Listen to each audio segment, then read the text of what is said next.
अप्रैल 1984 की एक कड़कड़ाती सुबह थी। दिल्ली के साउथ ब्लॉक में एक सीक्रेट फाइल खोली जाती है।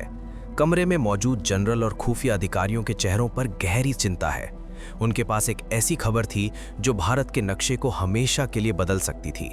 खबर ये थी कि पाकिस्तान ने लंदन की एक मशहूर एडवेंचर गेयर कंपनी को हजारों की तादाद में एक्सट्रीम कोल्ड वेदर कपड़ों का ऑर्डर दिया है। ये कोई मामूली खरीदारी नहीं थी, ये एक युद्ध का ऐलान था।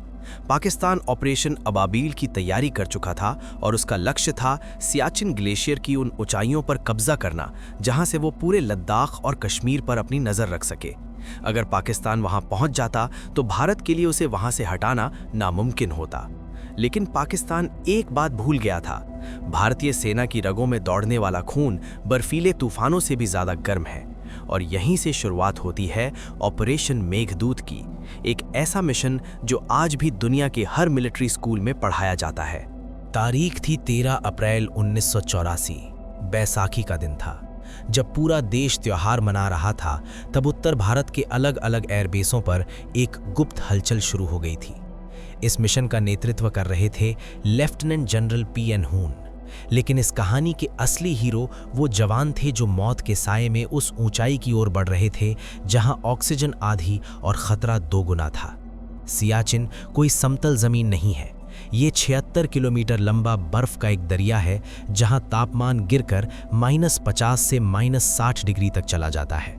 यहाँ गोली से ज़्यादा मौतें बर्फीले तूफानों और क्रिवासिस यानी बर्फ की गहरी खाइयों में गिरने से होती हैं। भारतीय सेना के पास वक्त बहुत कम था। इंटेलिजेंस रिपोर्ट के मुताबिक पाकिस्तान 17 अप्रैल को वहां पहुंचने वाला था। भारत को वहां 13 अप्रैल को पहुंचना था। यानी हमारे पास सिर्फ 4 दिन का वक्त था उस जगह पर कब्जा करने का जहां इंसान का जाना ही चमत्कार है। सबसे पहले चुना गया कुमाऊं रेजिमेंट और लद्दाख स्काउट्स के जांबाज जवानों को। इन शेरों को लेह में इकट्ठा किया गया। लेकिन एक बहुत बड़ी समस्या थी। हमारे पास वो खास कपड़े और जूते नहीं थे जो उस ठंड को झेल सकें। पाकिस्तान ने तो पहले ही ऑर्डर दे दिया था, लेकिन भारत ने आखिरी वक्त पर कुछ पुराने स्टॉक और कुछ नए खरीदे गए सामान के साथ जाने का फैसला किया। जवानों को भारी भरकम बैग, राइफलें और राशन लेकर उन खड़ी पहाड़ियों को चढ़ना था जहां सांस लेना भी एक संघर्ष है। सेना ने तय किया कि हम पैदल नहीं बल्कि एयरलिफ्ट के जरिए जाएंगे। भारतीय वायुसेना के जाबाज पायलटों ने चेतक और चीता हेलीकॉप्टरों के साथ उड़ान भरी। इन हेलीकॉप्टरों की एक सीमा होती है, लेकिन उस दिन इन मशीनों ने भी अपनी औकात से ज्यादा काम किया। 13 अप्रैल की सुबह करीब 5:30 बजे पहाड़ों की चोटियों के पीछे से सूरज की पहली किरण अभी निकली ही थी कि सियाचिन के आसमान में भारतीय वायुसेना के विमानों की गर्जना गूंज उठी। IL-76, N-32 और MI-8 हेलीकॉप्टरों ने रसद और जवानों को बेस कैंप तक पहुंचाना शुरू किया। लेकिन असली चुनौती तो अब शुरू हुई थी। जवानों को बिलाफोंड ला और सियाला जैसे दर्रों पर कब्जा करना था। कैप्टन संजय कुलकर्णी के नेतृत्व में जवानों का पहला जत्था बिलाफोंड ला पर उतरा। जैसे ही वे हेलीकॉप्टर से नीचे कूदे, उनका स्वागत किया -40 डिग्री की बर्फीली हवाओं ने। वहां जमीन नहीं थी, सिर्फ बर्फ की चादर थी। एक भी गलत कदम और आप सीधे हजारों फीट गहरी खाई में जा सकते थे। अगले कुछ घंटों में प्रकृति ने अपना असली रूप दिखाना शुरू किया। अचानक एक भयानक बर्फीला तूफान आया। दृश्यता शून्य हो गई। रेडियो सिग्नल टूटने लगे। बेस कैंप का संपर्क पहाड़ियों पर मौजूद जवानों से कट गया। दिल्ली और उधमपुर में बैठे कमांडरों की सांसें अटक गई थीं। क्या हमारे जवान शहीद हो गए? क्या मिशन फेल हो गया? लेकिन करीब 24 घंटे बाद जब तूफान थमा तो रेडियो पर एक कड़कती आवाज गूंजी, सर, हमने बिलाफोंड ला पर तिरंगा फहरा दिया है। ये संदेश सुनते ही पूरे हेडक्वार्टर में तालियों की गूंज सुनाई दी। लेकिन काम अभी आधा ही हुआ था। पाकिस्तान की फौज भी नीचे से ऊपर की ओर बढ़ रही थी। 17 अप्रैल की सुबह जब पाकिस्तानी सेना के कमांडो बिलाफोंड ला के करीब पहुंचे तो उन्हें यकीन था कि वहां कोई नहीं होगा। लेकिन जैसे ही उन्होंने ऊपर सिर उठाया, उनके होश उड़ गए। वहां पहले से ही भारतीय सेना की चौकियां तैनात थीं। पाकिस्तानियों को अपनी आंखों पर यकीन नहीं हो रहा था। उन्हें लगा था कि वे दुनिया के सबसे ऊंचे युद्ध क्षेत्र पर कब्जा करने वाले पहले देश होंगे। लेकिन भारत ने उन्हें सिर्फ 24 घंटे के अंतर से पछाड़ दिया था।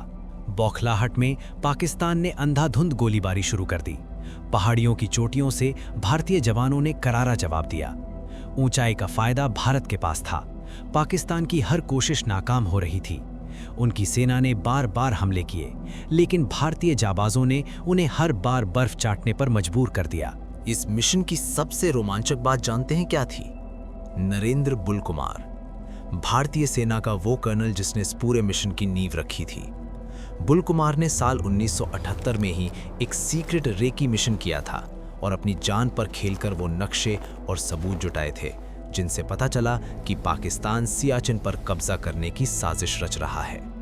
अगर बुल कुमार ने वो हिम्मत ना दिखाई होती तो आज सियाचिन पाकिस्तान के हाथ में होता और भारत की सुरक्षा के लिए ये कभी ना खत्म होने वाला सिरदर्द बन जाता। ऑपरेशन मेघदूत सिर्फ एक सैन्य जीत नहीं थी, ये इंसानी जज्बे की जीत थी। वहाँ तैनात जवानों की जिंदगी कैसी होती है, इसका अंदाज़ा आप इस बात से लगा सकते हैं कि वहाँ पसीने से भी फ्रॉस्ट बाइट हो जाता है। अगर आप नंगे हाथों से अपनी राइफल के लोहे को छू लें तो खाल उखड़कर लोहे से चिपक जाती है। वहाँ संतरा पत्थर जैसा सख्त हो जाता है और अंडे को तोड़ने के लिए हथौड़े का इस्तेमाल करना पड़ता है। वहाँ भूख नहीं लगती, नींद नहीं आती और याददाश्त तक खोने लगती है। लेकिन फिर भी पिछले 40 सालों से भारत का तिरंगा वहाँ शान से लहरा रहा है। पाकिस्तान ने सियाचिन को वापस पाने के लिए कई बार कोशिश की। 1987 में उन्होंने अपनी सबसे खतरनाक स्पेशल सर्विस ग्रुप को भेजा। उन्होंने एक पोस्ट बना ली थी जिसका नाम रखा था कायदे पोस्ट। लेकिन भारत के सूबेदार बाना सिंह ने उस पोस्ट पर ऐसा हमला बोला कि पाकिस्तानी कमांडो जान बचाकर भागे।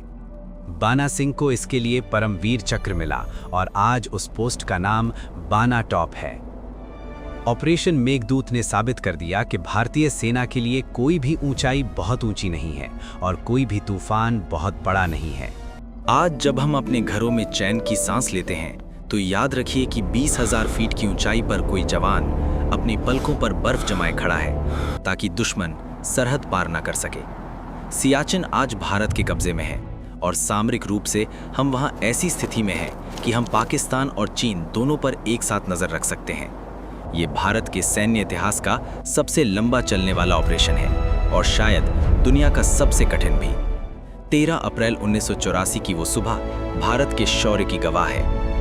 सियाचिन की उन बर्फीली वादियों में आज भी उन शहीदों की रूह बसती है जिन्होंने अपना आज हमारे कल के लिए कुर्बान कर दिया। ये कहानी थी उस मिशन की जिसने दुनिया को बताया कि हिमालय सिर्फ हमारा रक्षक नहीं है, वो हमारे वीरों का घर भी है। अगर आपको ये कहानी सुनकर गर्व महसूस हुआ है तो उन जवानों के नाम इस वीडियो को शेयर ज़रूर करें।